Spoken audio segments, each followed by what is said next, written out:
Let's talk to Christian Le Mière, Research Fellow for the Defence and Military Analysis Programme at the International Institute for Strategic Studies.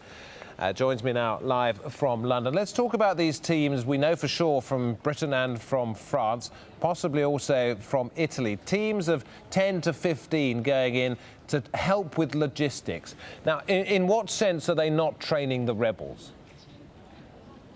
Well, according to the information from Foreign Secretary William Hague, they're not going to be involved in direct tactical training of the rebels, but it is likely they'll deal with organisational, logistical and communications issues.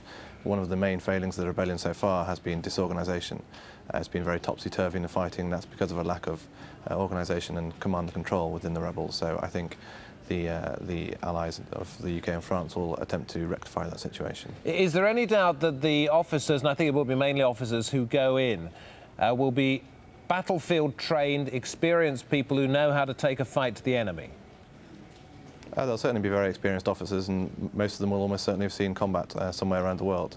But that's not necessarily indicative of the fact they'll teach the National Transitional Council fighters exactly how to fight or support them in any fighting that might occur. But they will certainly be very experienced. But isn't it Diplo-speak to say they won't be involved in training the fighters? Because essentially they're there to help them win the battle, aren't they? Yes, I mean, I think you're quite right in that there is very careful language being used here to prevent the image of mission creep being banded around. What the UK in particular is trying to do is trying to present this as a humanitarian mission that is allowing the rebels to more effectively prevent any kind of humanitarian issues.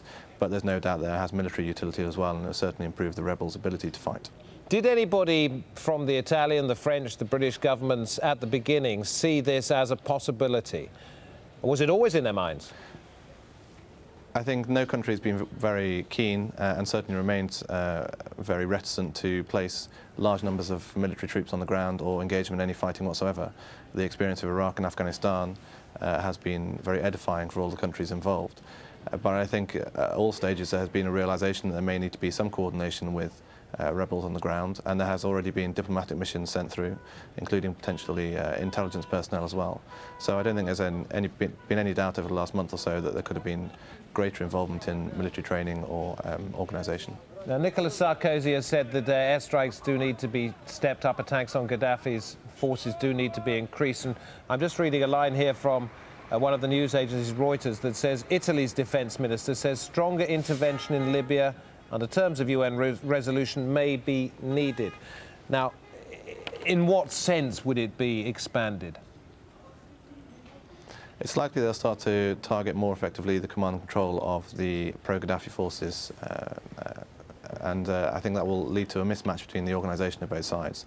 The reason you want to improve the organisation and command and control of the rebels is to make them a more effective fighting force than the pro-Gaddafi forces, and that has been the real difference between the two so far. And there was a statement, not a statement, a suggestion earlier on today that 1/3 of Gaddafi's military had been rendered unusable. Are you surprised that therefore 2/3 is still usable after all of this time? Well, the Libyan army and, in fact, the Air Force and Navy has been a very difficult and opaque organisation over the past decade or so to keep track of. I think when he talks about 1/3 being rendered unusable, that would be 1/3 of already operational forces, and we're looking at artillery pieces, we're looking at rockets, and we're looking at tanks. I think there has been a reticence to some extent by the airstrike so far to try and go tank plinking to the extent that it was done in the Balkans in the 1990s, partly because it's a very expensive and time-consuming endeavour, and partly because there was a concern of mission creep. I think the statements today suggest there might be a more concerted effort to try and take out clearly Gaddafi armour and artillery pieces. Good to have you on this news hour, Christian Le Mière, talking to us from London. Thank you very much.